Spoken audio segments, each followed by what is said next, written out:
Kad se nisam znao za ovu najavu, bit ćeš kažnjen. Dragi prijatelji, kolege, poštovani gosti, dobro nam došli večeras u ime pripadnika 204. vatrogasne brigade. Ponovo, nakon godinu dana, želim vam dobrodošlicu u ovom istom ambijentu. Drago nam je što nas je večeras u većem broju. Na kraju kalendarske godine zatvaramo jednu stranicu istorije nastavljača tradicije herojskog 6.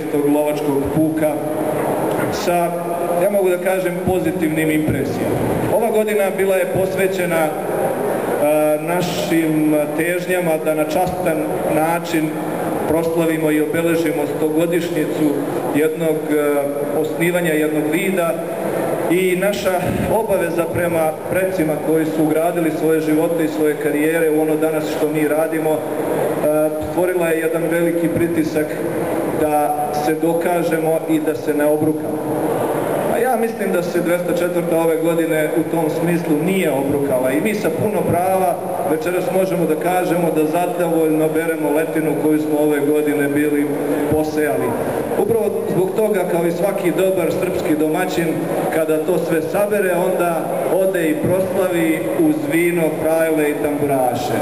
Dobrodošli svi vi večeras ovde da zajedno uz vino, frajle i tamburaše i dobre kolače i stare pazove proslavimo to što ovu godinu punu izazova za nas možemo da proglasimo uspešno.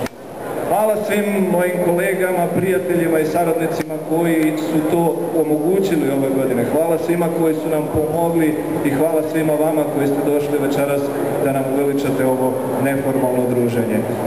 Želim vam da se fino provedete u našem društvu. Naravno, hvala i Katarini i Ivanu, oni će pokušati da budu inspirativni večeras, a mi ćemo malo da popričamo o tome ko su ljudi koji su obeležili ovu godinu u 204. vatrogasnoj brigadi.